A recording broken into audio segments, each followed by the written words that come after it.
Welcome to my second set of book critiques. There's no time to lose, so let's get started. The featured text in this set is The Wall, Growing Up Behind the Iron Curtain by Peter Siss. I chose this book as my featured text due to the extent of historical information included and the comic format in which it is presented. The Wall is a book that can be used from upper elementary to high school students, depending on the information to be extrapolated from it. This is an autobiographical informational text by a man who grew up in Prague in the 1950s and 60s. He chronicles the events he witnessed and the way he overcame the oppressive government at the time. The story is filled with despair, but ends with undeniable hope. This text can be used in a 4th grade English language arts lesson that focuses on the structure of text and writing using a mentor text. In this lesson, the teacher will begin by giving the students information about the setting of the book. Key terms and people, such as the Iron Curtain and Stalin, will be defined. The teacher will read the book to the whole class and then split the students into small groups for them to discuss the text. Students will be given 2 graphic organizers, one to chronicle the events in the book and another to specify the problem solution present in the book. Once each group has completed this assignment, they will share their findings with the class to compare viewpoints about the conflict present in the book.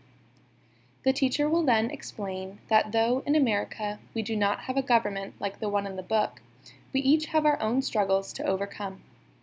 The students will then use Storyboard That to create a comic strip, using the book as a mentor text, to explain a struggle in their life and how they overcame it.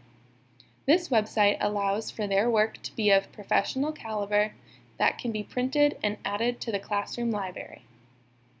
Here is an example of a storyboard that the teacher could use as a model for her students.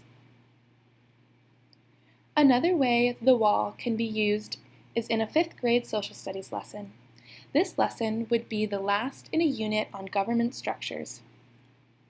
In this lesson, students would have previously read trade books on democracies and monarchies.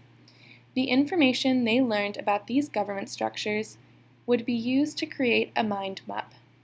This tool would help to scaffold their skills of connecting concepts and comparing and contrasting information. After The Wall is read, we will work to organize and add details to the government structure of a dictatorship explored in the text. Students will add this information to their mind map that they had begun for democracy and monarchy. Students will then be placed in heterogeneous groups based on reading levels and asked to agree on the structure of government that they think works best. The students will then create a campaign for their chosen government structure. The campaign can be created with a variety of tools: PowerPoint, Buncee, Prezi, iMovie, etc. There would be a rubric specifying what aspects of the government should be covered in the campaign and what they should address about other government structures in order to make a fair comparison. The student groups will present their campaigns to the class. The class will vote at the end of the presentations for which government structure they would prefer. Here is an example of a finished mind map a student could have created for this lesson. Let's continue on to the other books I reviewed for this critique.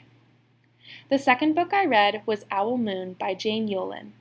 This book takes you through the woods at night in a story about a father and son and their adventures in owling. The third book I read was Chrysanthemum by Kevin Henkes, a tale about confidence and self-acceptance told through the eyes of a mouse named after a flower. The fourth book I read was Waiting by Kevin Henkes. This story welcomes you into a world of some unlikely friends as they watch through a window, waiting for, well, you have to read it to find out. The fifth book I read was Feathers by Jacqueline Woodson, a realistic fiction book for 4th through 8th grade students in which a girl in middle school is able to see past the mask of outward appearances. This guides her as she navigates life, giving her hope that makes her feel as light as a feather. The sixth book I read was Show Way by Jacqueline Woodson. This story focuses on the ancestry of African Americans and their treatment in America. It includes elements of their culture and other historically accurate information pertaining to life in America as an African American.